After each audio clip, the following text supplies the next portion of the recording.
Prison or the Paralympics, Penny Walker. Autobiography, a book documenting the story of a near-death experience that gave her the strength and spiritual guidance to fight the unjust justice system and to rehabilitate herself back to competitive sports. Acknowledgements. To my sons Harvey and Elliot, throughout everything you never left my side. I love you from every inch of my heart and soul. To Mum and Dad, thank you. To Kay and Dembo, you know what you have done. Thank you. Seed and Ullis, you are simply the best. To Pat and Robin, Sharon and Richard, Mel and Robert, Susan and Peter, Andy, Lisa and Rob Tyers, Debbie and Lee, Chris and Marie, Deirdre, Davina and Warren, Kelly and Alex, you never gave up on me, thank you. To those who never judged, gossiped or turned their backs on me, you are few in number, but your loyalty and kindness was and still is amazing, thank you. For those who walked away, thank you. In doing so, you strengthened me. To all those who came to my rescue on that day, thank you. To the wonderful teams at Nantes Hospital France and at the Grand Fer, Niort, France, thank you. You were my team of angels working endlessly to get me back on track. Every step I managed to take since is because of you. To APF, Association des Paralys de France, the fantastic team in Niort, France, you supported, guided and believed in me. Thank you. To Pasquale, you were willing to listen to my needs and your expertise allowed me to follow my dreams. Amazing. Thank you. For all at CHP Autophilie Gym, Poitiers, your acceptance, guidance and good humour gave me hope and self-belief. Thank you. To Danny Taylor at Taylor's Gym, Liverpool, England. I asked if you were up for some challenges. You didn't hesitate to say yes. You are some smart dude. Thanks for being who you are and the knowledge you give so willingly. You are a hidden treasure. I also need to thank Elvis Presley. I loved you when I was a teenager, and in my darkest times, your voice cleansed and healed my soul. Thank you. To all the disabled people in the world, you are the real champions. Be strong, love who you are, believe in yourself, never let doubt or fear own you. Go for your dreams, never give up hope. It's the best medicine we have. Love to you all. The song I give to us is We Are the Champions, Queen. You have inspired me and continue to do so every day. Thank you. A note from the author. To hell with circumstances. I create opportunities. Bruce Lee. We often see our circumstances as what is meant to be, but by going within, you are given all the guidance and tools needed to create your own dreams, desires and destiny. Accept self-love and the opportunities are limitless. Do not turn to ego or self-fulfillment, but make your actions based on passion and the desire to help others. Love is all the ingredients you need. With that comes strength, determination, the truth, patience, hope and divine intervention. Everything is possible and possibilities are endless. When you search within, all the gifts of the universe are bestowed on you with guidance that is hard to explain. It just is. By telling my story, I hope to enlighten, encourage and give support to others, allowing them to see how powerful they really are, to assist them on their journey of healing and enlightenment. Being different from what the world perceives is normal and correct is a gift given to you so you can teach others in their normal life or world the real purpose of life on planet Earth. I am guided and compelled to put these words on paper and create a book. I do so with love, not anger or judgment. Some may be hurt by the brutal truth, but if you hide from the truth and do not acknowledge its existence, it will slowly consume you. Love brings truth, and the truth will, if accepted, always bring love and spiritual growth. Many of us do not tap into our inner strengths, but seek comfort and acceptance from an external world or energy that leads us down many a fictitious reality. This false guidance results in self-doubt, unhappiness, judgment of others, and deep sadness. Turn your energies to going within. Love yourself first, and you will automatically be free to love and accept what you feel is important in your unique and beautiful world. You will empower yourself to achieve great things, and you will set yourself free to be who you really are, an amazing, loving soul. Throughout my journey, I was given divine guidance, which presented itself in many ways. One of these ways was through song. I will therefore acknowledge these songs throughout this book. The impact that they had was guidance, healing, hope, and exposing the reality of many difficult situations. I hope you enjoy reading my story. Introduction. We are here to learn to love each other. I don't know what the others are here for. W.H. Auden. On the 2nd of April 2016, my whole world was turned upside down in a negative way, or so I thought.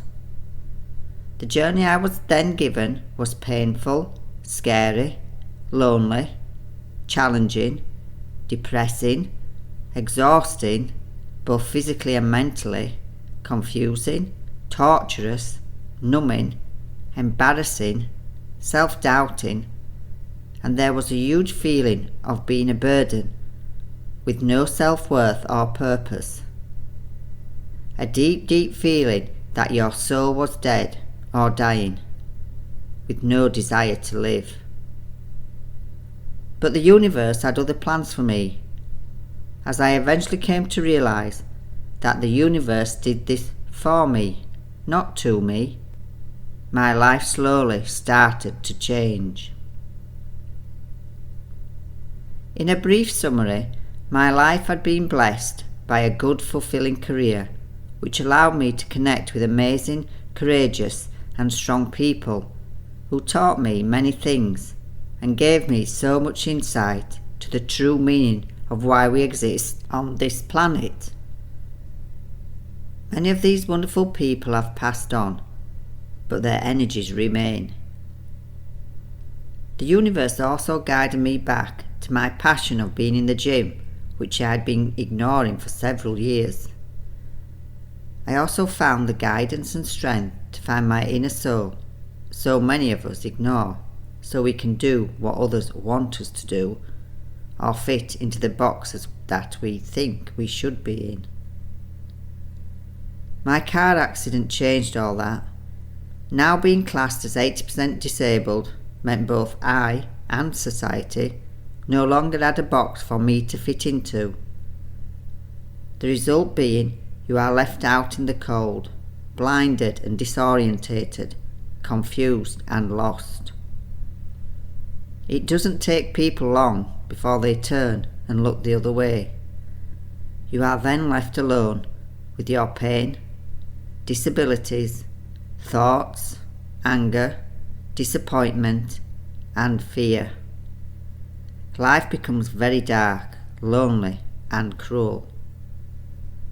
One disaster after another keeps knocking you down. But I came to realise that the important thing was not how hard or how many times you get knocked down, but how many times you get up again and face the challenge that knocked you down. It's that which gives you strength to carry on. Prologue. I was looking down. I wasn't sitting. I seemed to be out of my body. I was looking down. I kept watching myself from above, and I was sort of lifted into fresh air. I can only feel the top half. I'm struggling. I'm squashed. I can smell earth, like an earthy smell, like, I suppose, an engine smell when you lift the bonnet up after you have been driving. I can also hear people, very, very noisy. The lights are flashing. I am trying to stop bleeding. I have got my arm pressed against something. I am not sure if I can move. I think I can move my arm to try and stop it bleeding. Oh no, I can see blood. What's happening? Please tell me. No, it's too difficult. Now I can hear voices again and see flashing lights. People are talking to me. Really nice voices. I am talking back. I am talking back. I am talking to them. I think I can hear my own voice, and I can't seem to get any oxygen. I feel as if I am floating away. I am floating out of my body. I am looking down. I am looking down. So much noise. Noise. I can't see my hand. I don't know what's happened to my hand. I am worried about the eggs. I am worried about the eggs. Oh, what's happening? I can't find my hand. I'm looking for my hand. A voice. Is it my own voice? It's talking on the phone. Very panicky. Oh God, I hope I remember more. Chapter 1. The Accident. All truths go through 3 stages. First it is ridiculed, then it is violently opposed, finally it is accepted as self-evident. Arthur Schopenhauer. I write about this part of my life to help others. When I finally came out of intensive care, I was able to start reading. There was very little else I could do. It was as if these books had been gifted to me, a guidance, reassurance, messages to give hope that things would improve. A dear friend I class as one of my divine guides is Mel. She always seemed to bring books that gave support and an understanding of what was going through my mind. One author was Norman Vincent Peale. The one by my bed was The Power of Positive Thinking. The books that guided and inspired me through this difficult time were many. Once I was out of intensive care, I also had a dictaphone. I recorded my experiences. Though difficult for me to re-listen to, it captures what I was going through in a real and raw way. These recordings I will use, and it will be seen how low a person can get, how much a person can endure, and how often a person can get back up. When your soul whispers love, but your ego shouts fear. I will not sugarcoat anything. If I do, there would be no point in writing it. I did find it difficult to write and to relive it. It is purely from my point of view and experience. Others involved may see it differently. I have no problem with that. I have my integrity, honesty and personality trait of needing justice, truth and fairness. After all, I am a Libran, the sign of balance and the scales of justice. How very ironic. Names will be included, for I have no fear to what people may say or do. It's all already been said and done. Living in one's truth is how we should seek to live. My aim is not to hurt others, but also not to give others the permission to control and hurt me either. This is my insight, my experience, and my reality. I am vibrating from an energy of love, truth, and peace. The establishments or others will never take that away from me again. Fear cannot exist if there is honesty, and love cannot exist if there is fear. I had a long, difficult and lonely journey which I had to travel to get to my inner peace and self-love. I have no anger for what was done to me, for I know it was done for me, so I could become a better person, a stronger person, a person who accepts that sometimes people act out of fear, which means there is no honesty. My journey has brought me to the simple conclusion which the Beatles already concluded many years before. All you need is love. We had bought our old French farm in 2004 and spent Easter and the summers there until moving to live there in 2008. The house needed a lot of work, but slowly with my partner Robert Mitchell we were fixing it up. I had always loved gardening and growing veg. My dad is a good gardener and always had allotments. I remember when I was 9 or 10 having a few chickens in an old wardrobe and a little run in my mum and dad's small back garden at Thornhill, Dewsbury. The animals we had in 2016 on the farm in France included chickens, guinea fowl, geese, turkeys, rabbits, goats and pigs, all for our own consumption. I took care of the small holding and had 4 pigs. Buster, the very beautiful Berkshire male, his girlfriend or distraction, whichever way you want to look at it, Myrtle May, another pure breed, but this time a Gloucestershire Old Spot, her sister Dolly and one of Dolly's daughters, a crossbreed between Buster, the Berkshire, and Dolly, the Gloucestershire Old Spot. Myrtle May couldn't get pregnant, so it allowed Buster to have a companion while they were out in the field. Like most animals, it's better if they have company. On the 2nd of April we were busy preparing the house for guests. Robin and Pat were visiting us for 3 weeks. I was busy all day cleaning, as we do when we are about to have friends stay. I had left the guest bedroom for my last job. First I needed to go and get the boys, Harvey and Elliot, who had been out for the day with friends at the beach. Yes, the weather was nice. It was like summer had arrived early. I got a text saying they were just going to have a pizza and then they would be ready for me to go and pick them up. I got some eggs ready for them and finished my cup of tea and set off. It was around 8:15 p.m. The next memory I have is being in this strange place. Rob was talking to me. I said, "Where am I?" "You're in hospital. You've been in a car accident." My response, "They were all over the road. They were pissed." "Where's the boys?" Rob's reply, "They are okay. It was just you in the car." I was in the intensive care unit, ICU. I found out that I had been flown in by helicopter to Nantes Hospital, was operated on and was in a coma for at least a day. I couldn't move. I had a collar on with loads of wires and machines connected to me. My legs and left arm in pot, my right hand bandaged up. I didn't feel well at all. Robin and Pat came to visit the next day, a lovely couple. Robin I met around 1995 through treating him. If Pat and Robin were there, it must have been a few days after the 2nd of April, for they weren't due until the 3rd of April.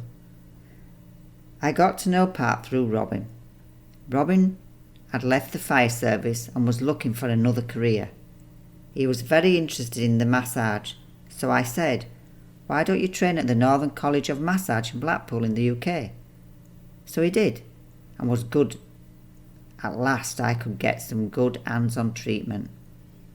It was around this time that I was doing my master's degree in acupuncture. Robin was fascinated by it, and I suggested he considered doing the course, which he eventually did, and he graduated in 2004. Now I could get acupuncture as well as massage from an excellent therapist. Pat's recollection of the visit was that I was unrecognisable, as my face was so swollen. My hand was totally bandaged, the size of a balloon. They came again, and the ends of my fingers were black. I was still in ICU, in a lot of pain.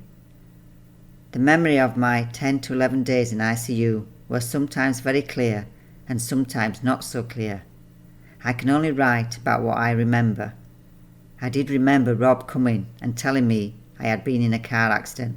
That's when my first sentence was. They were all over the road. They appeared pissed. And then my concerns was for the boys. Rob told me they were okay, but I didn't believe him, for why weren't they here? I remember thinking they don't want to tell me anything because I am so weak and fragile.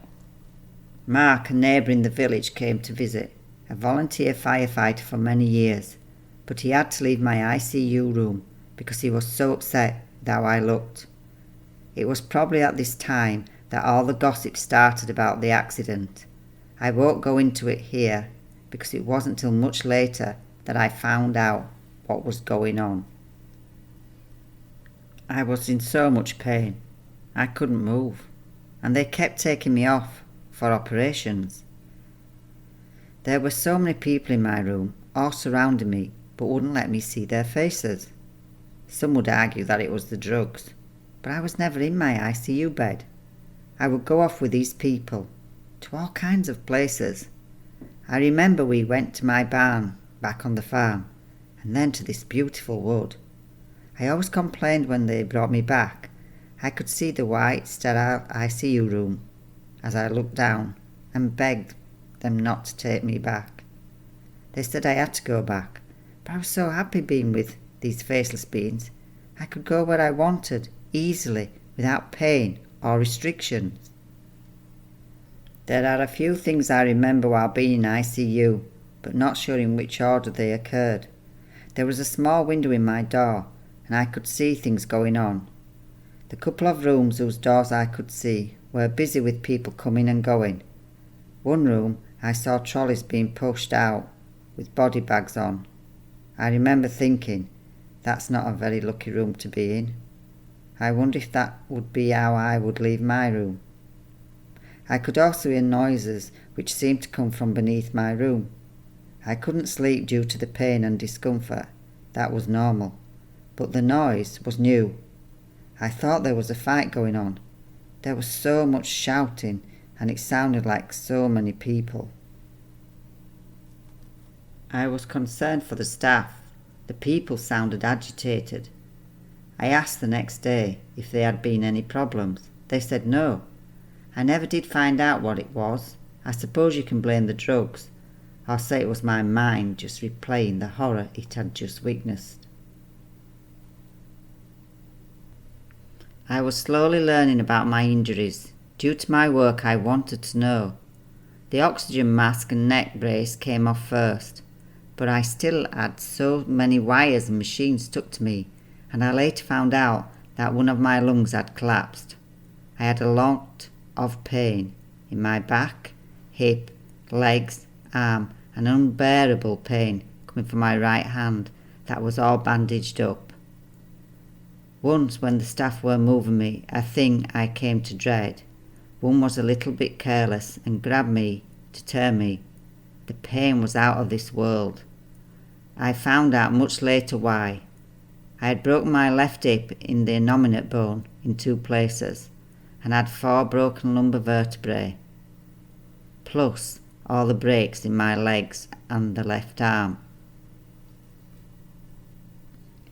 When I had the energy, I talked with the staff, firstly because I naturally talk a lot, and secondly because I wanted to gain information about me. The language barrier made it difficult, but we could communicate, pain being a universal language. One doctor on the ICU spoke good English, and we chatted whenever he visited me. He had been on duty in the early hours that they took me to casualty. He was possibly the first doctor at Nantes Hospital to see me. I remember his first name being Louis, or sounded like that. He said they had a lot to sort out, and they got a specialist in to reattach my right hand. I won't go into the details of the accident, that's a whole other chapter, but my right hand had been ripped or sliced off during the accident. Everybody was looking for it, even me. I never was unconscious and was trapped in my car for about 3 hours. I found out later that they only found my hand when a pompier, fireman, Went across the road from where my car was to have a pee. Peeing outside is a very French thing to do. And he found my hand. I wondered what sign it was giving. Maybe thumbing a lift. Well, a lift my hand got, straight into a plastic bag. In my ICU bed I tried to remain cheerful and happy. Not so easy to do when the pain is so bad. This doctor was chatty. I remember he always came to say hello, even when he was on nights. I would joke, saying, "Where are we going tonight?" Not the disco again. When he was telling me about the night I got taken in by helicopter, he said to calm and rest the body, which had lost a lot of blood, and to let everything rest and start to recover, they had put me in a coma. I don't know what that entails. I am guessing some sort of anaesthetic state. This doctor, who was speaking in English, said to me, "We put you to sleep for 10 years. "Wow," I said, "that's a long time." For all I know, it could have been 20. No, I mean 10 days. No, I mean hours. At the time, it was funny. The staff were excellent. I was assessed constantly. The oxygen went, then the drips of antibiotics, but that wasn't good. They said I could take powder. The moment I took it, I was violently sick. In fact, when Robin and Pat came to visit, I had just had some and threw up before I could get the chance to say hello. I told the staff I couldn't take the powder. After 3 bad reactions, I point blank refused. I couldn't cope with the added pain of feeling more ill and the physical pain of having to vomit, so I went back on the drip. My pain was getting worse and worse. I was beside myself with indescribable pain. My patience for people who moan about any sort of pain is not very high these days. Cutting your finger or twisting your ankle, that's not pain. I could see my fingers on my right hand were black, and I could smell them. Some doctors came to look at my right hand and then went into the corner to chat about it. I told them I wanted it to go to the déchetterie, French for tip. I said I cannot stand the pain or the smell. Take it off, please. As you have guessed, my right hand had gangrene, parts of it dead. I came to the realisation that pain is bad, but it's a message from your body that there is something wrong, a sort of protection and a signal to stop using the part that's in pain. Through my profession I knew that there was different sorts of pain, and indeed some you must work through to actually promote recovery and healing. But this pain in my hand was different. If I had been given a gun, I would have shot myself, or given the means, at least chopped it off. I believe healing pain is good pain, but pain from something rotting and dying is not. This pain is not bearable, no matter how many drugs you take. It's a whole different level of crucifying and suicidal pain that is impossible to cope with. You read stories of people chopping off limbs in the trenches during the wars. I would have done the same if the opportunity was made available. The decision was made. My right hand had to be removed. End of chapter. Chapter 2. In the beginning. I maintain my edge by always being a student. You will always have something to learn. Jackie Joyner Kersey. I was born in Dewsbury, West Yorkshire, England in 1964. I am a twin and have an elder brother. My father was a professional rugby league player nicknamed Tank because of his ability and strength to get over the try line while knocking or carrying other players trying to stop him scoring out of his path. Maybe I inherited some sort of inner strength in my genes. I know my grandfather, my dad's dad, Sam Walker, was to me such a powerful, kind and funny Yorkshire gem. In the day when my father played rugby, you had to hold down a job as well. He was a taxi driver. My mum was extremely strong too, working hard at night as an auxiliary nurse, bringing up 3 children and keeping the home fires burning. She was so strong and deeply sad, which I did not realise until my 30s. She seemed to carry everyone's problem on her shoulders, and it weighed her down. Her childhood had been difficult. Her father was taken to Stowers Hall Mental Institute because he had epilepsy and never came out. That left my grandma, Doris Broadbent, on her own with 2 children and no income. It was the era of no handouts. My mum therefore left schooling to get a job and never stopped working throughout her life.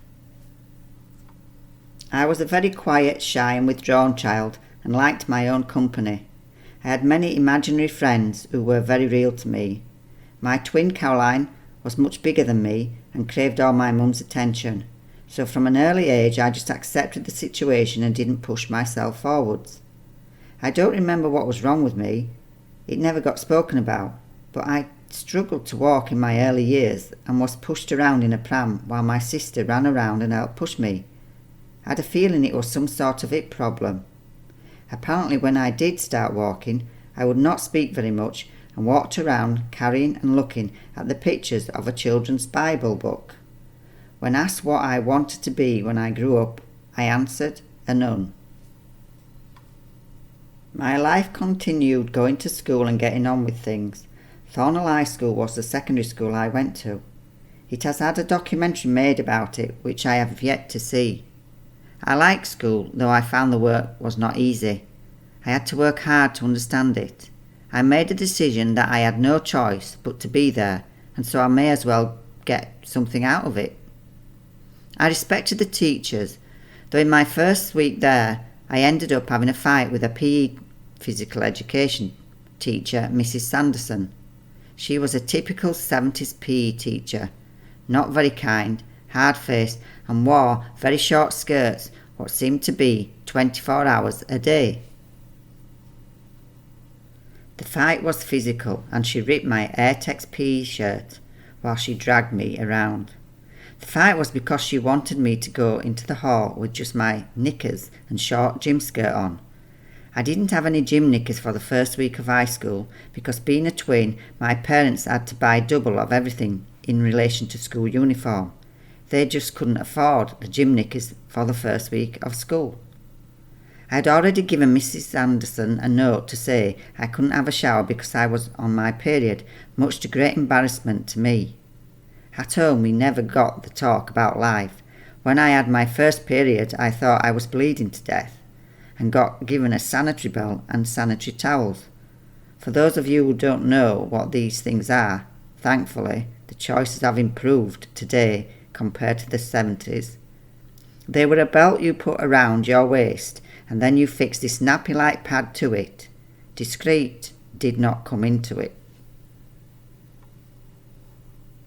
So this PE teacher wanted me to run around, climb up wall bars and jump about in a short skirt without any gym knickers. I plucked up the courage to explain this to the teacher in front of the class who I didn't really know. She shouted at me, "You may have seen the brilliant film Kes, the realistic scene with Kes's PE teacher. That is exactly how we were treated in that era." I am now distraught, terrified and very upset. I said, "The boys may see me." She replied that they won't be in the hall. In fact they were, and did, do their lesson in there, I later found out. I started to get my school uniform and said I can't go into the hall and left to go to the door. That's when she dragged me back and started pulling me and shouting at me. I was scared and being attacked, so I fought back to try and release the strong hold she had on me. It wasn't pleasant. It was an actual fight, but I managed to break free and ran all the way home, tears rolling down my face. Not a good start to my first week at high school. This teacher already had a reputation of being a cow, and I had just made myself public enemy number 1. There must have been other complaints because, much to my relief, she left a couple of years later. This incident never left me, and I promised myself that no one would ever push me around again. I would always stand up for myself and fight for what I believed in, speak the truth, never giving in to bullies, whatever shape or form they presented themselves. Little did I know then that I would, one day, have to take on the whole French justice system single-handedly, literally. My time at high school came to an end. I worked really hard and got good grades. In those days, O-levels and CSEs. I did drama for one of my subjects, and in our individual presentation in front of the examiner, you had to perform an improvisation. I had so much work for my other subjects that I hadn't really thought about my drama. I had to think on my feet. I sat on the floor, knees up against my chest, arms wrapped around my knees, and started rocking and talking to myself, imagining I was hearing voices and a bit crazy. Seeing as I'd spent most of my childhood hearing and talking to voices, it wasn't so difficult to do. The dramatic examiner was so impressed with my performance, he said I had to continue and take this further. I was so talented. So my path was chosen. I would go to Dabtac Dewsbury to do A-levels and go to university to do a drama degree. Sorted, or so I thought. I started at Dabtac in September. I was still 16, but would be 17 in the October. A dear friend Betty was an ex-driving instructor, so I began lessons. She was excellent. No dual pedals, and in a car I shared with my twin Caroline, an old blue Ford Escort Mark II, I passed my driving test the first time at the age of 17. I had some independence now. I loved driving, and I had been taught by an expert advanced driving instructor who gave to me her knowledge and excellence. This gave me a deep love of driving and respect for the powerful machine that I had in my control. I could drive anything and would drive anywhere. I had been given the gifts of making me a very good driver, hence why I didn't have a car accident until 36 years later, even though I drove all over the world. I spent many hours in the Dabtac library doing my 3 A-levels, sociology, history and general studies.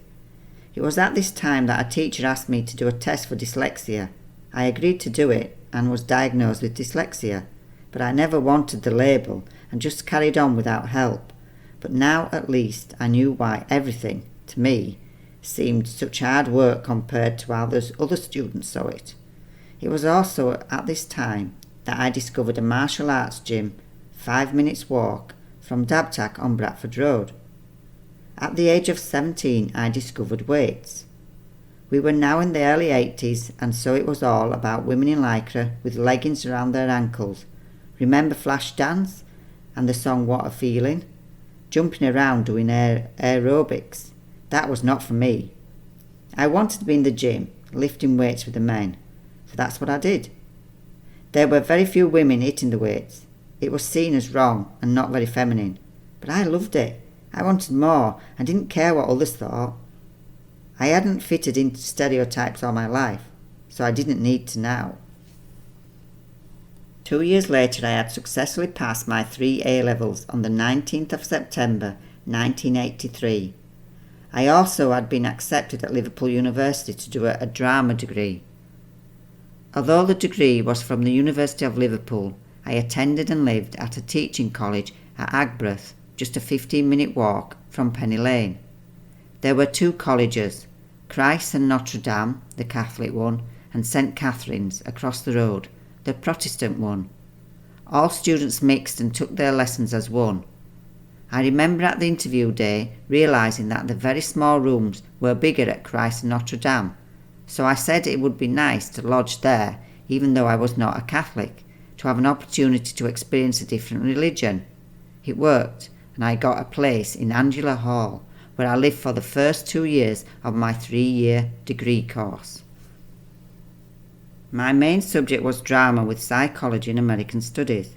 In year 2, you had to let one subject go to concentrate on just 2 subjects. I dropped American studies. However, a big change was made in the first week. I realised I didn't want to do drama. The students seemed too dramatic. The college was a teaching college and had a good reputation for their physical education department. I expressed my unsettlement in my choice of subject and was allowed to change to PE, which I was so pleased about because I was still training hard with the weights and was preparing to compete in an EFBB, European Federation of Bodybuilding, under 21s competition near my hometown at the Frontier. It was formerly Batley Variety Club, where many famous singers such as Shirley Bassey and Roy Orbison appeared in the 1960s. My dad's stories confirming this has been a professional rugby player for Dewsbury, Batley and Huyton, and later a coach. The tradition was to go out as a team after the game for a few beers. I am sure in the 60s the games were played on a Saturday afternoon in the winter months. They were later moved to Sundays and then later still to the summer months. Physical education course was just what I was interested in. We covered physiology, biomechanics, history and politics of sport and sports psychology. With my other subjects being psychology, I enjoyed my subjects. The work was hard and I was training on my own for a competition which included dieting to get to my best and into my weight class, which was under 52 kilos. It may be hard to believe this, but a PE college did not have any facilities for weight training, but it was the mid-1980s. The head of PE did get me a room, well, a shed, set up with a bench and some weights. Very basic, but it's one's ability to use what is available and to be inventive, that's what counts. Where there is a will, there is always a way. The only time I ever put myself in danger while lifting was in that shed, when I nearly throttled myself doing benching. Somehow I managed to roll the weighted barbell down my chest to my hips and get myself free. Any of you guys out there who have experienced this will know that it's scary. My fellow students got to know me and realised I was a bit mad. Some would come into the hut. Its basic facilities were for all students, very few used them, and they helped me train. A native Liverpudlian, Harry, was the main person who was interested in weight training, but he didn't live at the college, so we trained together only when time allowed. I had a mission, so I was always in there, while the typical student's life, drink, sex, rock and roll, carried on around me. Don't misunderstand me, I did enjoy the student life, but if I was preparing for a competition, it had to come second. Of course, the study always came first. Well, some of the time. The rest of the girls on my floor must have had fond memories of me, for I often filled the hall with the sweet smell of cooking.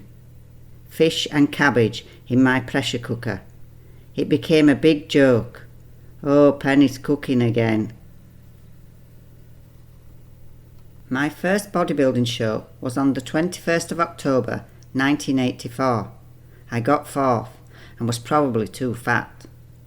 I needed the experience and knowledge to prepare for my next competition, which was on the 7th of April 1985 for the British under-21s.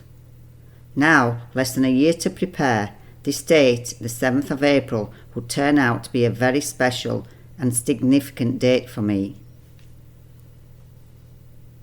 My world continued back at Liverpool University. I still have all my training and food diaries. And I took a lot of supplements in the 1980s.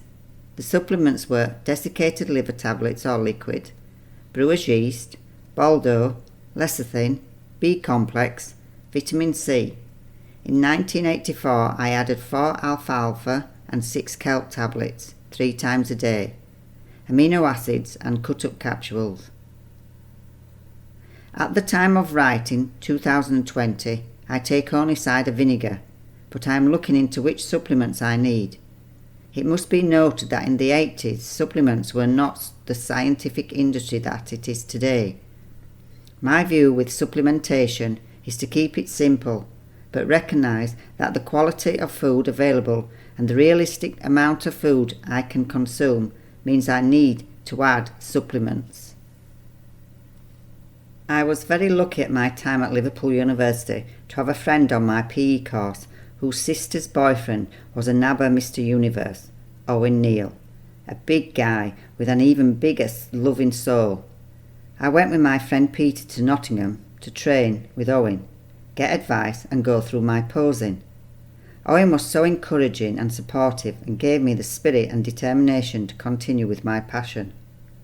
Bodybuilding is a very lonely and isolating sport, or it was in the 1980s, for few women got seriously involved. It was seen as somewhat weird and strange and not accepted, especially for women bodybuilders. Looking at today's 2020 acceptance, muscle is accepted, and the industry is huge. With the likes of CrossFit and powerlifting, muscle is in fashion. America was way more advanced in the 1980s in the world of bodybuilding, with the likes of Joe Weider and magazines such as Muscle and Fitness, which I bought every month. My heroes included Arnold Schwarzenegger, I'll Be Back, being very apt for me now, Franco Columbu, Bob Paris, Lee Haney, Frank Zane, Tom Platz, Albert Beckles, Gary Stridham and Bertil Fox. The women included Corey Everson, Elise von Moraes, Bev Francis, Carla Dunlop and Gladys Portuguese. I did go to a few seminars in the 80s, one of them being Lee Haney, 8-time Mr. Olympia, Corey Everson, Bev Francis, Gary Stridham and Tom Platz. In 1984 I went on 2 trips abroad. In the Easter break from university on April the 15th to the 26th, I went to Florida, USA with my family, and I took the opportunity to go to the famous Gold's Gym in Tampa. I still have the original training vest which I brought back. It's now back in use. Also in 1984, from the 1st to the 15th of July, I went hitchhiking with my friend from university, Emma Pittman. All the guys at university laughed at us and said we would never go, but we did and got to Corfu, Greece. He was a friend of my father's who later became a great friend of mine, Bobby Stocks, who got us from Dewsbury to Germany on our first lift. He was an international truck driver with Edwards, a great start for us. In January 1985, back at university, my work was increasing, but I still wanted to compete in the EFBB British Under-21s class. The venue being near my hometown at the Frontier nightclub, Batley. In the October I would be 22 years old, so it was my only chance. I knew it would be difficult, being away from home, plus the academic demands, and just having the very basic facilities in the little hut at college, but it wasn't impossible. I think this is when the cabbage and the fish smell in Angela Hall was at its best.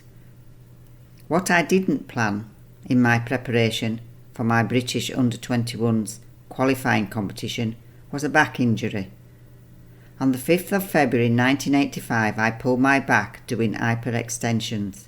I continued training, but there are notes in my training diaries stating my back was giving me a problem.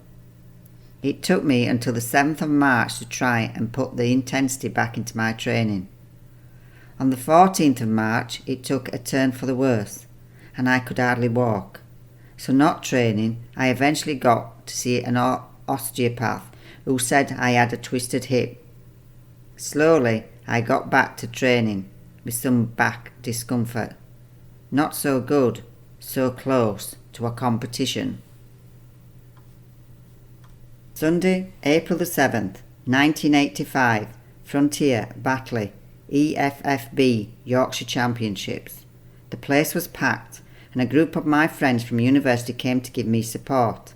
Emma, Tosh, Mark Purcell, David and Kathy stayed at my family house where they experienced their first Yorkshire puddings with gravy. They didn't stop talking about them for weeks. My mum's Yorkshire puddings were always great, not that I could have any on this occasion. I did my competition and was placed third, but not good enough to get to the British Championships. Only first place got you there. So, 1985 continued, and on the 28th of April I went to a show at Winsford and entered a bench press competition at Latham's gym and got second. I was unaware then that nearly 35 years later, with, shall I say, a more mature body, I would be raising the bar again, single-handedly. In May 1985 I also went to the British finals in Blackpool to learn and be inspired. My goal now was to one day compete at a UK final. On July the 7th, I was also inspired in a different way when I went to see The Boss in concert. My friend at Liverpool University, Tosh, loved Bruce Springsteen, and I went along with the gang too. It was amazing. My other live concerts would include Madness at Liverpool University. It cost 50p a ticket. Yes, 50p. Also at the university I saw Gary Glitter. In the 80s his real identity wasn't known and his music danceable in an 80s sort of way. Now his songs such as Do You Want to Be My Gang make me nauseous. Oh, the innocence of the 1980s. But writing in 2020, how the mighty are falling, and not quick enough in my opinion. I also saw Oasis, Bon Jovi, Tina Turner, Jimmy Barnes, Spice Girls and others over the next decade or so. Getting back to my study work, in May of 1985 I stopped training to revise for my exams. On the 11th of June I had my American Studies paper. My psychology exam was on the 13th, and on the 14th of June my physical education paper 1. And then on the 18th, paper 2. We had to move back home for the summer, and on the 29th of July I started working nights at Fox's Biscuits Batley, which made training interesting, but I still trained. I finished working at the end of August, and then I was back at Liverpool by the 2nd of September to start year 2 of my degree. During the summer I had managed to train with a local amateur rugby league team, Dewsbury Celtic. My dad had been player coach there, having finished playing professional for Dewsbury, Batley and then later Ayton. I wanted to get fitter for my bodybuilding. However, in 1985 I was not aware of how important rugby league would become in my life. Must be in my genes. Celtic was a very good team. The guys were all encouraging and supportive, a lot of them remembering me in my pram when I was taken to see my dad play. Then my interest was more on the sweets and cakes on offer than watching Tank, my dad, bulldoze his way over the try line with 2 or 3 men going with him. My dad's position was prop, and for a lot of years he was in the Guinness Book of Records for scoring the most tries as a prop. It's got to be remembered that the game was so different then. One of the rules being you kept the ball until you lost it to your opponents. No changeover after 6 tackles. On the 7th of October 1985 I was 21, and on the 12th of October 1985 with my twin sister Caroline we had our 21st birthday party in West Yorkshire at a workingmen's club on Huddersfield Road, Ravensthorpe. We even had a live band called Vanishing Point. A coachload from Liverpool University came and a good time was had by all. One of the biggest things that my university friends wouldn't get over was the fact that we served mushy peas and pork pies and jacket potatoes, not your usual birthday food. On Dewsbury Market there was, maybe it's still there, a stall that was famous for its pork pies and its belly pork, crosses. How delicious they were. My friend from Liverpool clubbed together and got me a ghetto blaster, which I still have today, a radio cassette player. I remember my friends every time I see it. Thanks, guys. Over the next 12 months I continued to train, entering some competitions, but now, being 21 years old, I had to go into weight classes. I was in the under 52 ladies and in the over 52 ladies and came in 3rd in both. Being my final year of university, after a competition on the 20th of April 1986, my revision had to come first, as my final exams would begin in June. In my final year at Liverpool University, I made a decision to move out of the halls of residence and rented a one-room flat on Smithdown Road, just off Penny Lane, the place the Beatles famously made a song about. I was actually there when the famous riots happened. I wasn't far from them, but was oblivious, for I had my head down revising. Finding academia not easy meant that work, and more work was the only way I was going to get through my exams. Determination and focus being part of my being and character. It was interesting that my dissertation special study paper for my third year PE physiology course was titled An Investigation of the Physiology Adaptations of Muscle After Sports Injuries, with a brief account of examples of injuries, treatment, prevention and services available. March 1986, tutor Mark Seddon.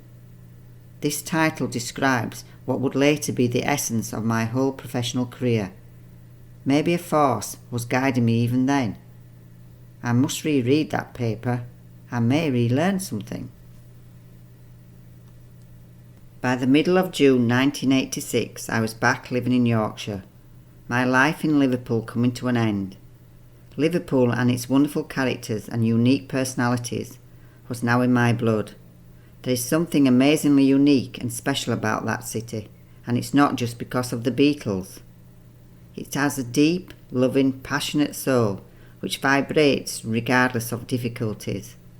It was probably this or some universal energy that would guide me back to that city 33 years later, and to an amazing person, Danny, who would not hesitate to help me on what I believe to be my destined path. The ultimate reason for me treading this path being to help others believe and love themselves, no matter what life has delivered and challenged them with. I returned to Liverpool on the 8th of July 1986 to graduate. Yes, I managed it. It was a special day. My family came, including my granddad Sam, who never went anywhere. Now, what has life got in store for me? End of chapter. Chapter 3. Saying Goodbye. Thanks for all you did for me. You are only limited to what you push yourself to. Lindsay Vaughan. The decision was made. I think the doctors were worried about making it. For me, there was no choice. The level of pain was sending me mental. It's hard to put into words. Only someone who's experienced it would understand. Asking for my limb to be chopped off was not a debate, but a plea to end the pain. If I was to make a comparison to giving birth, I would, without exaggeration, say my rotting right hand was 100 times more painful without any let-up. Once the decision had been made that I needed an operation, I was glad. My other injuries needed attention too, and I remember a really nice lady came to my bedside with a mobile x-ray machine to x-ray my left leg. I told her I didn't have pain in my left leg, but really bad pain in my right leg. She telephoned the doctor, and it was my left leg that needed x-ray. That was about the only part of me that wasn't in pain. Both my legs had broken bones. The toes on my left foot were all broken.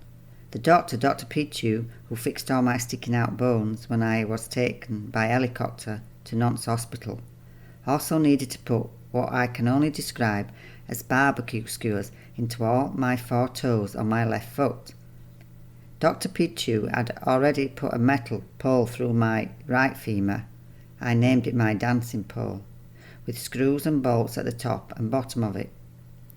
He also had to put some screws and bolts through my right ankle, which was all smashed up, and a metal plate in my left wrist.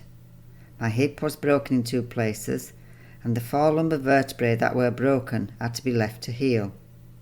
Because I was not allowed to move for about 6 weeks, never once getting out of bed, my bones got healing time. It wasn't until the last few days at Nantes Hospital that I tried to sit in a chair. I would eventually have to be transported, still in a bed, to a rehabilitation place in Niort, the Grand Fer. I later realised that I had been taken to Hôtel Dior in Nantes, translated to God's Hotel, and then I was going to the Grand Fer in Niort, translated to the Big Fire. My first day at the Grand Fer did feel like hell, but at least God decided I was going to be allowed to leave his hotel. Some don't. There were so many different doctors involved in my operations, but the two that I saw by my bedside the most were Dr. Pichu and Dr. Lescaut, the plastic surgeon. Both doctors came to describe their intended procedures. Dr. Pichu saying that if he didn't straighten my toes, I wouldn't be able to walk. Dr. Lescaut described how the hand would be taken off and then how the rest of my arm would have to be sewn into my right groin so it could live there for 3 weeks. After the 3 weeks, another operation would be performed to take my arm out of my groin, and then the groin would be sewn up again. That sounded like a walk in the park. All I knew was that I could not continue with the pain. I wasn't happy, scared in fact, to be having an operation because they have to put you to sleep. My fear was from the dentist when a child, who put you to sleep to pull teeth out. Coming around after was always so painful and scary. My mum always gave us either Heinz tomato or chicken soup after the ordeal. The only time I was really sick in my life was around the early 70s. I had a bad fever that took me out of it for days. I remember Dr. Twist, our family doctor, visiting, and a vague memory of the Vicar Webb coming. I can't remember how I got sick. It was only me, not my sister or brother. But I do remember that my mum stopped us going to Sunday school because of a trip we had been on with the Sunday school. The coach's windscreen got smashed, so the coach had to drive back without a windscreen. The Vicar Webb, who had been sat at the front seat for the whole of the journey, suddenly decided he wanted to move further back the bus once there was no windscreen. My sister and I were put on the front seats while Vicar Webb went on our seat. Very Christian of him.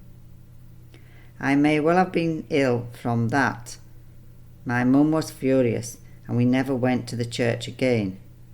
So either the vicar visited because I was ill after the coach trip or because it was touch and go whether I lived.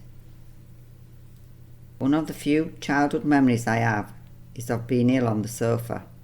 I knew I must have been really ill because I had a bottle of Lucozade wrapped in that orange-coloured noisy wrapping. You only got that if you were really sick, and then Heinz cream of chicken soup. I can remember coming back to planet Earth and watching a programme on the TV. In those days there was no remote control, only 3 channels, and it shut down at 11 p.m.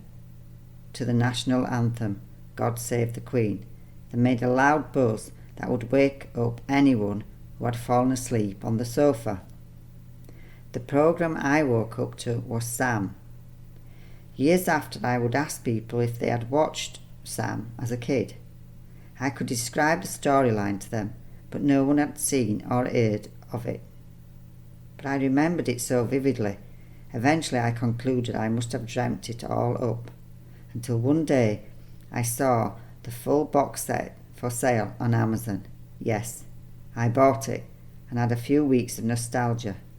The crazy thing was, a lot of it was filmed in the area I grew up in. Back to the intensive care, April 2016. The doctors had seen me, and I remember suggesting that it could be a good idea if all the stuff that had to be done was done at the same time. The barbecue skewers in my left foot, and I think my plate in my left wrist was put in then, but not sure. The scaffolding in my right leg and ankle had been done already. They were all compound fractures sticking out of my body, if I understood correctly. I do think that all the ends of my fingers that I have left were broken, and my toes, because they are all misshapen now. Also the chopping off of my right hand and placing my arm in the pocket that they had created in my groin, all being done under one big operation. It made sense to me. The less you have of a dangerous anaesthetic, the better. I had more fear of that than anything. It stays in your system and makes you a bit mental. I knew that I had to have these drugs that my body wasn't used to. Living a healthy, sporty life from the age of 17, not even really drinking, meant my body would react to these strong chemicals, but they would also save my life. I suppose I just wanted it all over with. The doctors agreed. They probably already had decided to do it all at the same time, but I was saying, let's get on with it. It's okay. What happened next was torturous. When you are due to have an operation, you can't eat or drink anything from around early evening. That wasn't such a problem for me, except I got really thirsty as the evening went on. I think the bigger problem is knowing they mean business if you have been told you can't eat or drink, and then your mind starts to work overtime. I was scared, but this feeling was not as prevalent as the dying pain in my hand. It was sending me insane. There are no words to describe it, but now I had hope that the pain would be taken away. Unfortunately, this situation went on for 3 days, and I was getting more and more down. The ICU doctor came in one evening to see me and chat. He was concerned because I wasn't the same person. I had no spirit left in me, and when your spirit is broken, your will to carry on is too. I explained the pain was unbearable and getting worse. My hopes and fears were raised every day, only to be shattered when I got told I wasn't having the operation that day. I knew that I wasn't the only patient, and indeed, someone else may have just been brought in by helicopter and need their attention to save their lives, just as they had done for me. But with the amount of pain I was in, I just got disappointed when the operation didn't happen. My ICU doctor came to see me on the Saturday night. That's when he realised I was losing my will to live. He was going on holiday for a couple of weeks, and I never got to see him again. I believe 99.9% of the people who took care of me were earth angels, and he most definitely was. As he left my room, I thought no way would I get my operation tomorrow. It was a Sunday. I prayed anyway that I would. My prayers must have been heard, because after the painful wait I was going to the block to have my hand chopped off, my left toes wired up, and anything else my smashed up body needed. It was now time to say goodbye. Some may think it odd to say goodbye to a part of your body that was about to be taken away from you. But my right hand had been my right-hand man for as long as I could remember. I used it every day of my life. I held my milk bottle in it when I was a baby, held my teddy bear with it to bring me comfort as I slept, did my first drawings and words with it, and probably picked my nose with it, and yes, spent over 50 years wiping my bottom with it. It never once let me down. I never fell out of a tree or fell off a swing. I learnt how to roll pastry out with my grandma and how to put my granddad's dailies in with guidance and help. I wiped my tears away with it when I was sad or hurt and rubbed my bruised knees with it. I caressed my pets with it and held the lead on my first dog Skippy with it. I was able to go on adventures with Enid Blyton and the Famous Five while sat on the top of the stairs with it, and held the newborn chicks I had hatched with it. I did all my schoolwork with it, and bowled the rounders ball in the school's rounders team with it. I held the hand of my first boyfriend with it, and put my Elvis records on the record player with it. With it I brushed my hair, put my makeup on. I spent 2 years writing my A-levels. I spent nearly 20 years lifting weights for me. and the best parts of 25 passing exams for me. It gave healing and massage to thousands of people, and it learnt how to give acupuncture. It cooked, cleaned, gardened and decorated. It waved, it shook hands, and on rare occasions gave a signal or two to someone it disapproved of. It drove all over the world in all sorts of vehicles. It held my babies with security and love, and rocked them to sleep and held them tight if they were ill or had awoken with a bad dream. It had never let me down, and never left my side, until, through no fault of its own, it was ripped off and disregarded, thrown to one side, into a hedge, and left to die. On that Saturday night, suicidal with pain, I thought of all the things my right hand had allowed me to do. It was because of it I had accomplished so much and lived the life I had. What would I do without it? How would I cope without it? But I knew it was dying, and it sacrificed itself so I could live on. I took gratitude that I had been reunited with it and got that chance. If my right hand had not been found, and it was destiny it was, because despite everyone's efforts to find it, even me, it was found by someone needing to have a wee far from where I was. If not found, I believe, for the rest of my life, I would have wondered about its fate. If it hadn't have been found, did it stay there rotting? Did a rat or a fox get it? Did the birds pick at it? My acceptance of it, leaving me, may never have fully happened. Although the pain was indescribable, and one may ask why it was reattached, surely dead, after being on its own for over 3 hours.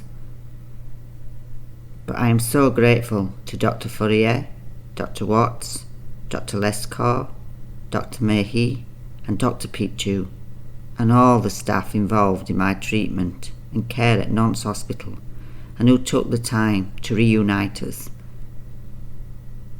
Physically, it may have caused extreme pain and discomfort, but psychologically, it was healing and comforting to be reunited. I thank them all from the bottom of my heart for giving me that. End of chapter. Chapter 4. The Life That Once Was. Keep working even when no one is watching. Alex Morgan. I said earlier that this date, the 7th of April, would be significant to me. The first person I met who had the 7th of April as their birthday was Dennis Denbo. I met Denbo via Kay, his wife, who I met while working at Shaper's Gym, Wakefield, Yorkshire in 1986, when I had come back to live in Yorkshire after finishing my degree in Liverpool. I believe that throughout your life, people cross your path to guide you and give you lessons. Some of these lessons we really don't like, and they can be extremely painful. But some of these lessons and guides get us back onto our life's purpose. Kay definitely did this when she gave me some information on a sports massage college, the Northern College of Massage, Blackpool, UK. Though I had done my degree in physical education and psychology from Liverpool, the massage course would be the basis of my future career for 25 years of my life. The summer of 1986 consisted of me working as much as possible at any job I could get to enable me to pay off my debt from being at university. I worked behind a bar in a nightclub at the weekend, a couple of days at an old folks' home, a sports summer camp at the local sports centre, and a few days at Shaper's Gym, Wakefield. I was crazy busy and also training, but most of these jobs were just for the summer, so I just did it. As previously said, Shaper was where I met Kay and then later her husband Dennis. These fated relationships are still as strong as ever and still as important to me over 30 years later. They are incredible people who I am blessed to have in my life. Remember, it was Kay who gave me the prospectus for the Northern College of Massage in Blackpool. It was at this college in 1986 to 1987 I completed my diploma in remedial massage. I continued until 1993 getting my diploma in sports therapy and advanced regional massage. I will continue to study for the next 10 years. I have included the list of my qualifications in the appendix. In March 1987, Kay and Dennis took over Muscle World Gym in Horbury, Wakefield. I continued to train mainly at Muscle World. It was near to home, well equipped, and a great atmosphere of being relaxed, caring and very passionate. When Dembo entered the equation a few months after Kay had taken over, an element of craziness infected the atmosphere in Muscle World Gym, created by Dembo. Life was sweet. I trained hard, surrounded by good people, studied hard, and slowly building up a client base for my massage treatments. There were many amazing people who helped and inspired me during this time. Far too many to mention all of them here, but they know they are. However, there are a few I would like to mention. Michael Thomas. He was Kay's brother, Malcolm's son. Kay's brother had spent his life working in Botswana, setting up a cooperative and helping the local people. Mickey was half Welsh and half Botswanan. He came to live with Kay and Dennis when he was very young, Malcolm understanding the benefit of educating his son in England.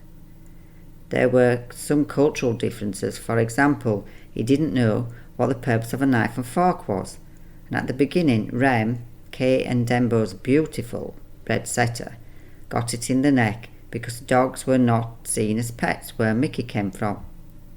He soon got the idea, and I'm sure having Tracy, Kay and Dembo's young daughter, to guide him made his transition quicker. Mickey was a natural long-distance runner, amazing talent, which seemed to come so easily. He did have so much support from his new family, and having Dembo, an ocean of knowledge, positiveness and understanding on his team was a big bonus. If Dembo didn't know something, he would seek out the most knowledgeable person and further his own knowledge in order to give his best in the situation. I know I benefited from Dembo's drive and passion when we trained, and so did many of the Wakefield Trinity Rugby League team. David Topless and Andy Kelly, brother to Neil Kelly, who I worked with at Dewsbury Rugby Club, would send players to Muscle World Gym, and Dembo and Kay would guide them and drastically improve the player. I even did hill runs when Dembo took Mickey for some extra training. Mickey's main training was at the athletic club at Wakefield, the Wakefield Harriers. Dembo got a respectful reputation for sorting athletes out, and many benefited from his input. One particular person who benefited was an overseas player from Australia, Matt Fuller. I believe Dembo saved his rugby career at Wakefield, taking down the chip on his shoulder a little and not only building up his body but his confidence too. I treated Matty many times, and his whole drive and outlook changed. I think some of the foundations laid by Dembo for Matty can be seen today with his very successful gym and coaching abilities in Perth, Australia. Good on you, mate. Love to you and your family. Mickey inspired me. He was a natural and achieved a lot in his junior years. He always made it look so easy. Mick was a relaxed, chilled kind of runner. He would often stay at the back, and then in the next lap he would have passed all the others and be in front, the rest of the pack metres behind. He ran for the England Schools Nationals at Gateshead, which he won, and Frank Bruno, the famous boxer, presented him with his trophy. He has over 200 trophies, and one of my favourite photos, which I had on my clinic wall for years, was Mickey at around the age of 16 running for the Wakefield Harriers at Huddersfield. The race being a typical race tactic of Mickey's, staying at the back and then totally eliminating the rest of the runners with speed and grace. Mickey went back to live in Botswana in his early 20s. He didn't continue his competitive running but did start to play rugby union for Botswana. When he was 24, he played at the Rugby Union International Rugby Sevens tournament in Dubai, the same tournament I helped at, but not the same year. When I was there, the Fijians won the tournament, and they also did when Mickey played in the tournament. The Fijians were always amazing in the sevens. They are so strong and fast. I haven't seen Mickey for a few years, but I'm sure our paths will cross again. You are a star, Mickey. Remember to keep shining. You are special. Another talented runner slightly older than Mickey, but also running for the Wakefield Harriers, was Darren Sporforth. He was also a distance and cross-country runner. It was probably through Mickey and Dembo that I started to treat Darren. Darren had a fierce, determined fire in his belly, and unlike Mickey, he seemed to have to work extra to achieve his goals. Mickey worked hard, but the fire in his belly wasn't as fierce as Darren's. The inspiration I got from Darren was his sheer determination to overcome the things that knocked him down, mainly injuries. At the level that they were competing, it was tough. If you didn't have a support system around you, it was even tougher or virtually impossible. Darren's support was his family, especially his father, a keen cyclist and a mentor for him. Darren remembers in some of his dark times his father would tell him, "You have lost your fitness, but you can't lose your natural talent." Darren recently lost his father suddenly, and it hit him hard. But I have a feeling that the foundation given to him by his father will continue to guide Darren throughout his life, and he will continue to achieve great things. Despite his run of bad luck with injuries, Darren achieved so much. He ran for Yorkshire, the north of England, Great Britain. He won the Durham International Cross Country twice, in 1991 and 1993. This was a big race and was televised. His races were around the 3,000 metre mark, but he did also do some track races as well as the cross country. Like Mickey, he won at Gateshead and then was selected to run in Hong Kong. A race open to the world and called the Hong Kong Golden Mile. I remember he was injured before this race and I treated him a lot for shin splints. He was only given 5 weeks to prepare for this race, but he still got third. That's how talented and hard-working he was and still is. Darren finally got his constant problem with his shins sorted out by getting some orthotics for his shoes. It's ironic, or is it, that Darren and his wife, Sherry, now own what used to be Kay and Dembo's gym, Muscle World, Horbury, West Yorkshire. It is now named Fitness Muscle World Gym. Darren and Shez kindly let me train there whenever I am in England. Thanks, guys. Darren, you are still an inspiration to me today. Like I said, there were many great people around me, another being Martin, a guy who trained at Muscle World Gym in Horbury and lived in Ossett, not far from Horbury. A little further on from Ossett was a small village called Gawthorpe. At Gawthorpe there was, and still is, a years-old tradition on May Day. On this day there is a day of celebrations, a May Queen, and maypole dancing. Not sure how much of the original events occur now, but I do know that the World Coal Carrying Competition still goes on, and now people come from all over the world to enter in the race. The small village was an old coal mining village, so I can imagine years ago a challenge was set, more than likely in one of the pubs there, for a coal carrying challenge. I remember as a kid we all had coal fires. There were working pits all over in the past. We even played on the local slag heaps and got told off for getting so dirty when we got home, but we still played on them. They were huge, and it was great fun to run up them and try and run down without falling. They were left for years, and so there was always loads of wildlife, newts, tadpoles and sticklebacks, little fish. We took an old jam jar and tried to get a pet. They never lived long, but there were so many, and their habitat then, in the 1970s, was natural and rarely disturbed or destroyed. For us kids, It was a magical place, full of enchantment, adventure, imagination and happiness. I also remember George Brown, our coalman, delivering sacks of coal to us and putting it in the coal hole. The sack was big, difficult to get hold of, and appeared very heavy. Martin loved his training. He was a no bullshit sort of guy and kept himself to himself. He came across as being a bit angry with the world on a number of occasions. I liked his no bullshit attitude and got on well with him. He was training for the coal race and challenged me to enter the women's race. Of course, I took up the challenge. 5 years earlier, in 1986, I had entered and got third. But when Martin challenged me in 1991, I was not dieting for a bodybuilding competition and was actually at Keighley Rugby League Club, not only treating them but helping them to get fitter. So I felt fitter and more up for the challenge. The challenge was on. Martin and I started to do running and then practice the course at Gawthorpe. In the 1980s and 1990s, the women had to run a different course from the men. Now, I think both women and men do the same course. The year I did it, the race distance was much shorter, but you had to sprint it the best you could with a sack of coal on your back.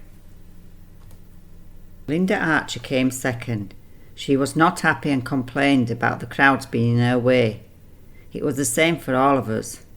She was complaining that much that I offered to give her the trophy I'd just won. She said no. If the crowd had got in her path, that wasn't my fault. I remember her trying to push past me.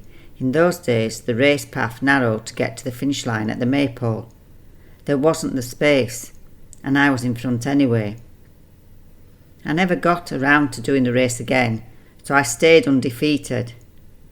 Martin was over the moon, as the photo shows, as I crossed the finish line first.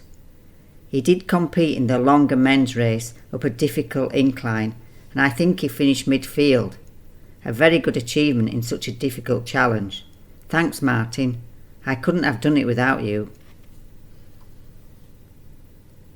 Around 1987 to 88, I started to do voluntary work for the under-19s rugby league team at Dewsbury Rugby League Club. The club was at Crown Flats ground, the original pitch with its famous 9-hole slope or hill depending on which direction you were playing. To give you a little history of the Dewsbury Rugby Club, it was founded in 1875 or 1876. In 1877 to 1878, the club issued their first ever fixture card. In the 1880s and 1881 season, the team was successful in the Yorkshire Challenge Cup. Victory over Wakefield Trinity in the final was achieved by a drop goal from Alfred Newsome. Changes were seen at the club in 1898, but Crown Flat has been the centre of Dewsbury Rugby Club since 1876. It wasn't until 80 plus years later that my dad, Trevor the Tank Walker, would be running around the rugby pitch at Crown Flat, and it would be over 100 years later that I would be running on and off the very same pitch. Although I don't know the path my dad took in his junior years as a rugby player, he did play his first professional games for Dewsbury and continued to play there in the mid-1950s and 60s. I was born in 1964 and my dad was playing there then. It was thought that my elder brother Philip would follow the tradition, but Philip didn't have any interest in the sport. It was I who was into sport with my bodybuilding, and my twin Caroline wasn't interested in sport, but rather in horses. It's quite unique that I would become known for my involvement with Dewsbury Rugby Club, and I was given an amazing honour when Dewsbury Rugby League Football Club Supporters Club awarded me Club Person of the Year 1989 to 1990. I was even more proud to see all the great names that were on the trophy, one of them being my dad's in the 1965-66 season. Now, as my dad is in his 80s and not as active, it warms my heart to have the common achievement. It encourages one to embrace one's life, no matter how difficult it may be, because we have only a certain amount of allotted time in which to be the person our souls wants us to be, and to try to make the world a better place. Thank you to all the Supporters Club for giving this to me. I must also mention that there is a much more famous rugby family from the Dewsbury area, who I was blessed to know, but more of that later. Let's get back to the tank. My dad was playing for Dewsbury, and from the wonderful book published by Bob Fox, Tony Scargill and Ken Crabtree in 1989, I was physio at Dewsbury at this time, the official history of Dewsbury Rugby League Football Club. There are first team photos in it with Tank on them for the 1957-58 season and the 1965-66 season. I have also found newspaper cuttings that stated that a local lad from the Shawcross team at 18 and weighing 15 stones was signed by Dewsbury. His first team debut being against Huddersfield when he was 19 years old.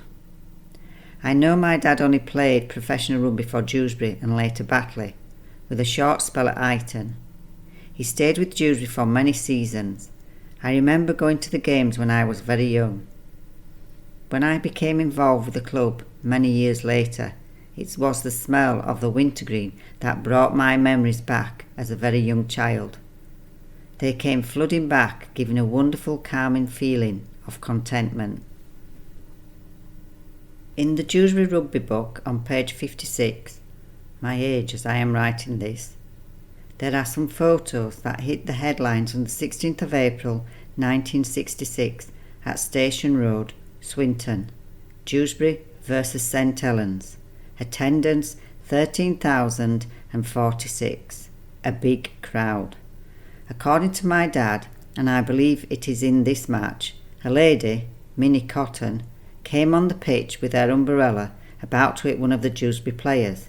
Tank took it from her, saving the Dewsbury player's head from attack, and proceeded to break the umbrella across his thigh. In 1966, I am sure it would have been made of wood. The match result was Dewsbury 5, St Helens 12. Obviously, a game with much drama and excitement for both the crowd and the players. My dad also played at Batley and coached there. I think he was player coach for a number of seasons. He went to Batley with a fellow Dewsbury player, Mick Sutherland. When I asked Dad why he left Dewsbury, the short answer was someone on the committee. How strange, my reason for leaving too.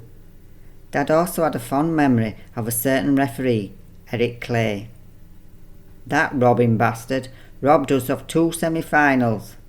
Now, surely, Dad, you can't be suggesting backhanders were being given. Allegedly, we will never know.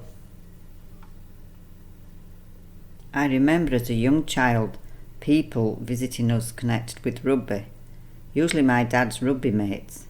I can't remember them all, but there was Rodney, Colin Cook, Mick Doyle. Colin and Mick were mine and my twins' godfathers. I distinctively remember Mick being a builder and building our extension at Overthorpe Road, Thornhill. That was exciting because my sister and I would then get our own bedrooms. In the decades to come, I would continue to meet my dad's fellow teammates.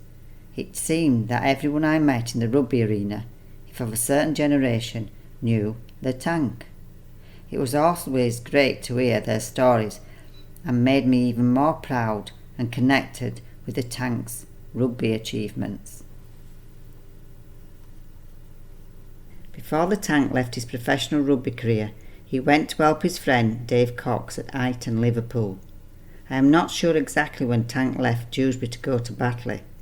I am guessing it was around 1966-67. I know he was at Eighton in the early 1970s because I have his player's season ticket little red book for 1972-73.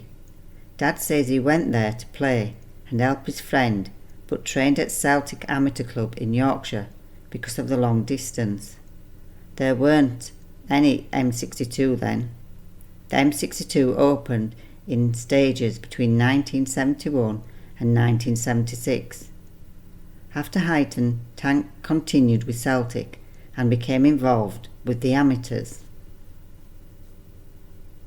When Dad finished his professional career, he continued to play amateur at the famous Dewsbury Celtic Rugby Club at the Irish National Club, West Town, Dewsbury. As I have already mentioned, I joined the men to train with them to develop my bodybuilding. A wonderful atmosphere and great characters, many of them having played professional. Like so many of the local amateur clubs, they were a force to be reckoned with.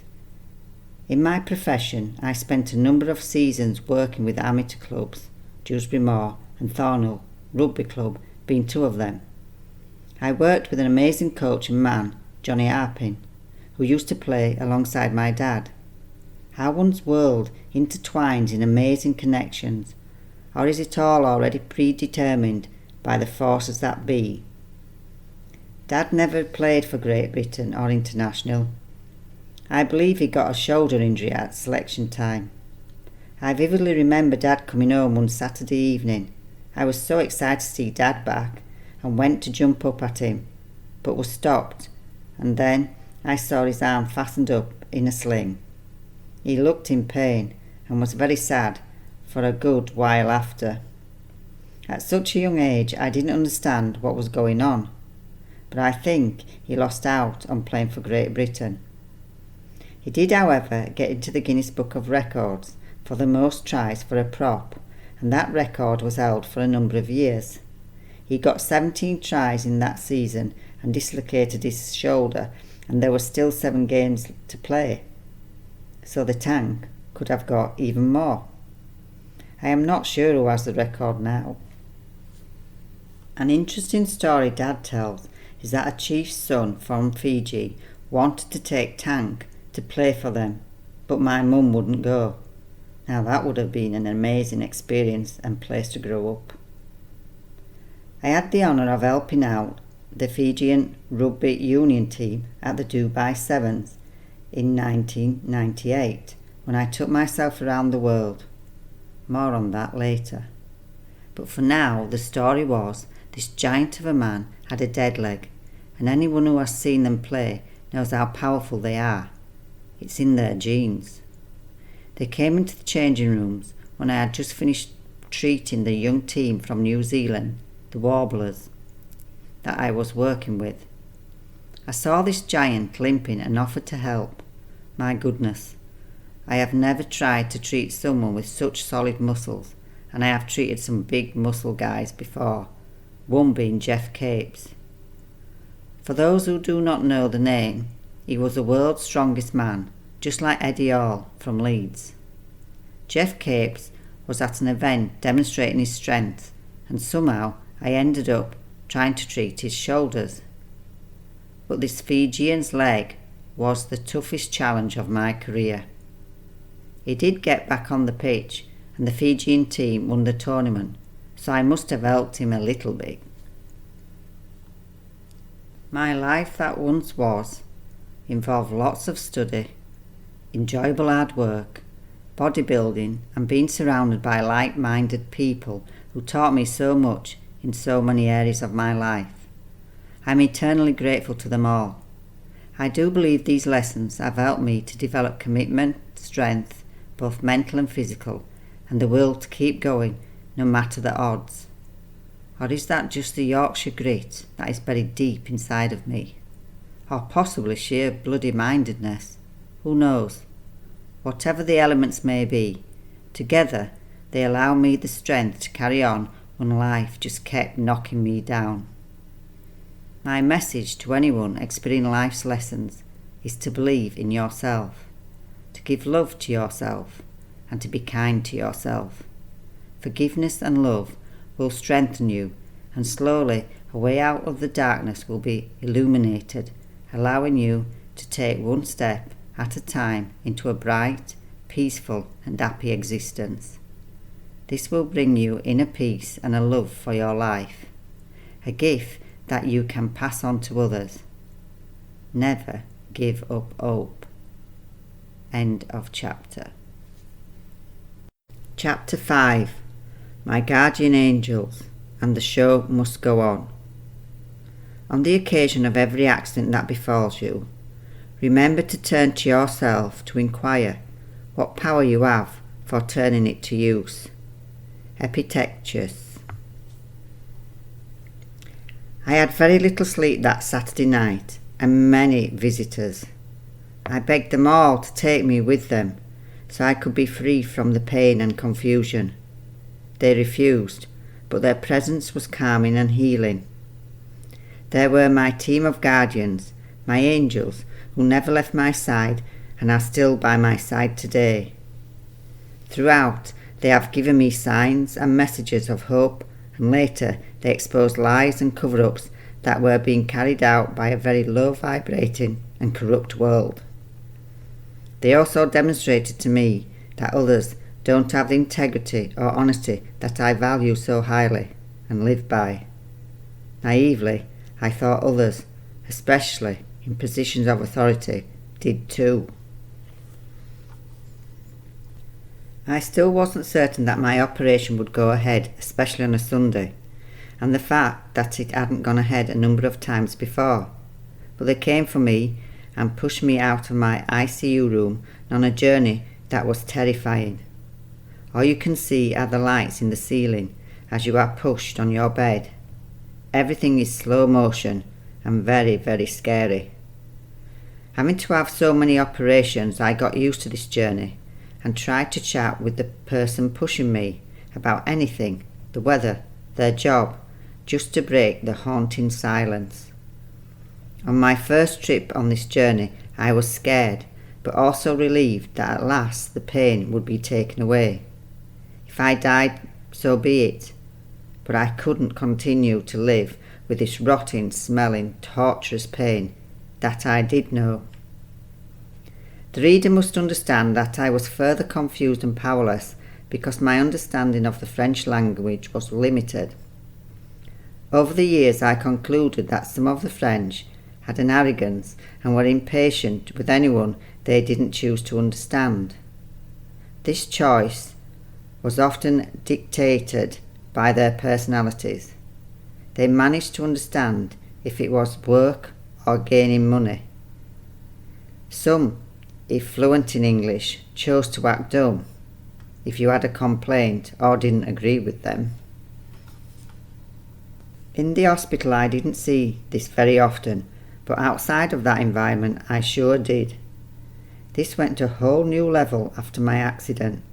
The big multi-million international insurance company, Allianz, never once translated any important legal papers concerning my accident and gave me a non-English speaking solicitor, Hugo Raposo, from Niort and Brisouire Cabinet AOV.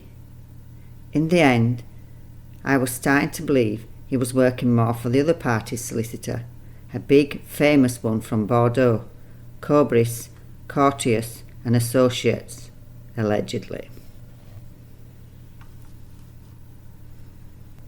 Some may have the opinion that if I choose to live in France, I should speak the language, and I totally agree with you. I do try, but my Yorkshire accent and the complex French language gives me challenges. I have some very dear French friends, and we communicate very well. Both parties must want to be understood. I never spoke in English with them. I tried to communicate in French. That's easy if you know the subject, but when it's beyond your vocabulary like this law system, even French people don't understand. It's just one of the ways these people gain power over others. Confusion and big, long words, whatever language it is in. It's keeping you in the dark, making things exclusive just for their members. Think of politicians, the justice system, your small print on your insurance policy. It's all done with intent, consciously, to feed their egos, their importance, and to create a distance from mainstream society. It empowers them, or they think it does. This is a global practice, and even when dealing with your own native language, the intentional confusion and elitist protection is so obvious. As Albert Einstein put it, unthinking respect for authority is the greatest enemy of the truth. I'll second that. When I got to the block operating theatre, there were 3 surgeons waiting. I told them I was so grateful, but if it hadn't have happened today, I was going to the butchery to ask them to chop it off, the butchers in English. They then said they were very professional at their work, which I had no doubt they were, but they didn't get my sense of humour. Another scary thing is the actual theatre room. It's full of machines and monitors, bright white and freezing. It's scary. The doctor who was in charge of my general anaesthetic spoke English, and she looked familiar. She had these beautiful blue eyes, which stood out even in her gown and hat, in preparation for surgery. She said, "It's nice to see you looking like this and chatty." Chatty was my camouflage for scared shitless. I said, "Have you seen me before?" Her reply, "Yes, when you were brought in by helicopter. You didn't look too good then." "Oh my God," I said. "You were one of the team that saved my life. Thank you so much for all you did for me." With her beautiful smile shining down on me, she said, "That's okay. It's my job." This earth angel became my sign that everything was going to be okay.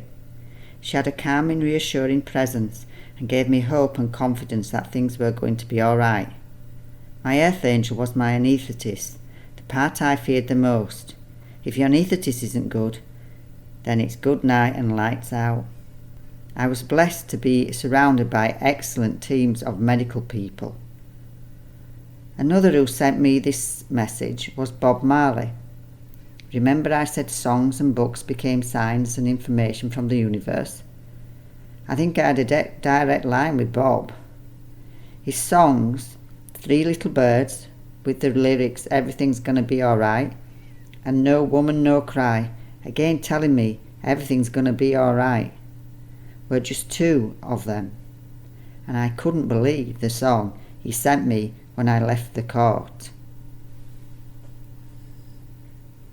It's a Queen song that I associate with my time in ICU. The show must go on, though at times you question what the hell's the point.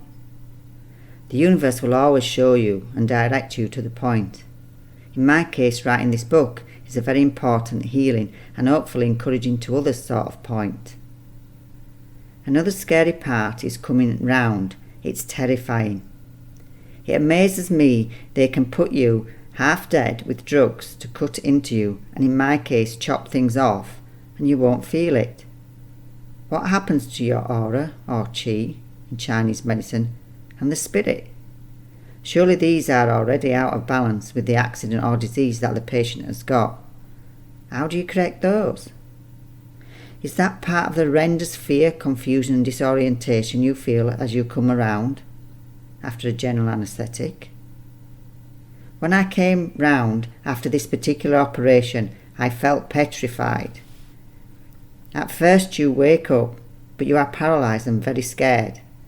Your mind tells you to move, but you can't. Then you start to panic. I thought they had left me in a garage. I was cold and felt abandoned, crying heavily, shouting for help. Maybe again, my mind took me back to my accident. I was so scared. I was all alone, left in what I thought was a garage. It turned out that I was back in my ICU room, but that's not what I thought. The experience was so horrifying that I expressed my fears of coming round after my operation. They said I could be given something to help that. I can't remember if I took them up on their offer for my next operation, but I definitely did for the rest. Throughout this journey I have probably had about 15 procedures. That's a lot of anaesthetic for one's bodies to deal with. I stayed in my ICU room for a few more days, until I was moved to another part of the hospital, the trauma unit. I was guided to ask someone to get me a dictaphone so I could record my experiences. I don't know why I wanted one, but I asked for one. Maybe part of me wasn't convinced that I was going to make it, and the dictaphone would at least allow me to say goodbye to the ones I loved. End of chapter.